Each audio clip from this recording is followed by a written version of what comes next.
ஆதியாகமம் அதிகாரம் 39 வசனம் 1. யோசேப்பு எகிப்திற்கு கொண்டு போகப்பட்டான். பார்வோனுடைய பிரதானியும் தலையேறிகளுக்கு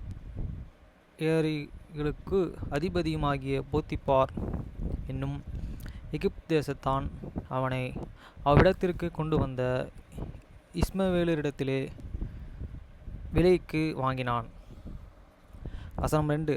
கர்த்தர் யோசேப்போடு இருந்தார். அவன் காரிய சித்தி உள்ளவனானான். அவன் எகிப்தியனாகிய தன் எஜமானுடைய வீட்டிலே இருந்தான்.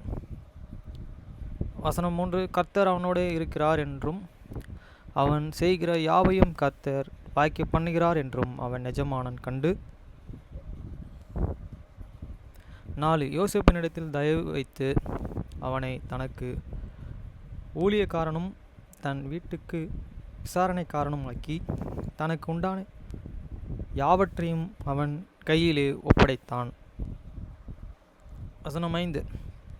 அவனை தன் வீட்டுக்கு தனக்கு உண்டான எல்லாவற்றுக்கும் விசாரணைக்காரனாக்கினது முதற்கொண்டு கர்த்தர் யோசேப்பின் நிமித்தம் அந்த எகிப்தியின் வீட்டை ஆசீர்வதித்தார். அவ்வீட்டிலும் வெளியிலும் அவனுக்கு உண்டானவைகள் எல்லாவற்றிலும் கர்த்தருடைய ஆசீர்வாதம் இருந்தது. வசனம் 6. ஆகையால் அவன் தனக்கு உண்டானதையெல்லாம் யோசேப்பின் கையிலே ஒப்பு கொடுத்து விட்டு தன் புசிக்கிற போஜனத்தை மாத்திரம் தவிர என்னிடத்தில் இருந்த மற்றொன்றையும் குறித்து விசாரியாதிருந்தான். யோசேப்பு அழகான ரூபமும் செல்லந்தெரிய முகமும் உள்ளவனாயிருந்தான். வசனம் 7. சில நாள் சென்ற பின்பு அவனுடைய எஜமானனின் மனைவி யோசேப்பின் மேலே கண் போட்டு என்னுடனே சயனி என்றாள்.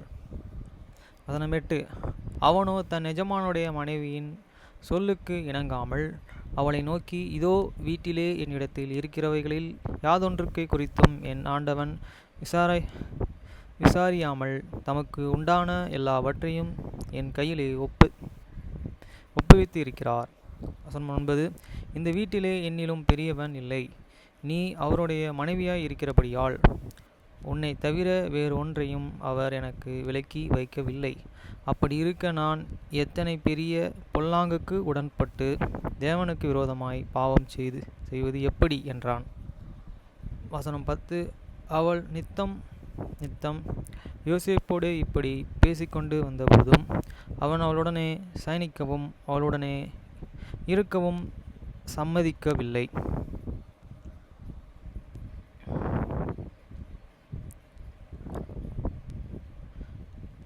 வசனம் 11. அப்படி இருக்கும் பொழுது ஒரு நாள் அவன் தன் வேலையை செய்கிறதற்கு வீட்டுக்குள் போனான். வீட்டு மனிதரில் ஒருவரும் வீட்டிலே இல்லை. வசனம் 12. அப்பொழுது அவள் அவனுடைய வஸ்திரத்தை பற்றி பிடித்து என்னுடனே சயனி என்றாள். அவனோ தன் வஸ்திரத்தை அவள் கையிலே விட்டு வெளியே ஓடிப்போனான். வசனம் 13. அவன் தன் வஸ்திரத்தையே அவள் கையிலே விட்டு வெளியே ஓடிப்போனதை அவள் கண்டபோதோ. வசனம் 14. அவள் தன் வீட்டு மனிதர்களை கூப்பிட்டு, பாருங்கள், எபிரெயன் மனுஷன் நம்மிடத்திலே சாரம் பண்ணும்படிக்கும் அவனை நமக்குள்ளே கொண்டு வந்தார். அவன் என்னுடனே சயனிக்கும்படிக்கு என்னிடத்தில் வந்தான். நான் மிகுந்த சத்தமிட்டு கூப்பிட்டேன். வசனம் 15. நான் சத்தமிட்டு கூப்பிடுகிறதை அவன் கேட்டு தன் வஸ்திரத்தை என்னிடத்திலே விட்டு வெளியே ஓடி போய்விட்டான் என்று சொன்னான். வசனம் 16. அவனுடைய எஜமானன் வீட்டுக்கு வரும் அளவு அவனுடைய வஸ்திரத்தை தன்னிடத்திலே வைத்திருந்து. வசனம் 17. அவனை நோக்கி, நீ நம்மிடத்திலே கொண்டு வந்த அந்த எபிரெய வேலைக்காரன் சாரம் பண்ணும்படிக்கும் என்னிடத்தில் வந்தான்.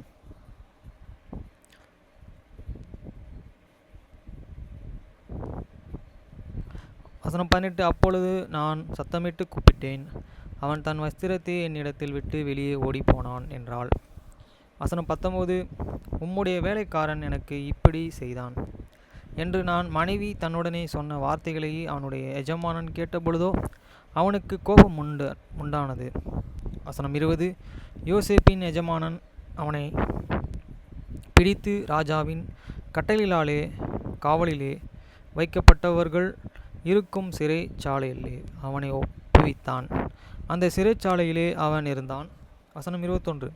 கர்த்தரே யோசேப்போடே இருந்த அவன் மேலே கிருபை வைத்து சிறைச்சாலையில் தலைவனுடைய தயவு அவனுக்கு கிடைக்கும்படி செய்தார். வசனம் 22. சிறைச்சாலையில் தலைவன் சிறைச்சாலையில் வைக்கப்பட்ட யாவரையும் யோசேப்பின் கையிலே ஒப்படைத்தான். அங்கே அவர்கள் செய்வது எல்லாவற்றையும் யோசேப்பு செய்தான். வசனம் 23. கர்த்தர் அவனுடைய இருந்தபடியினால் அவன் எதை செய்தானோ அதையே கர்த்தர் செய்ய பண்ணினபடினாலும் அவன் வாசமாயிருந்த யாதொன்றையும் குறித்து சிறைச்சாலை தலைவர்கள் விசாரிக்கவில்லை.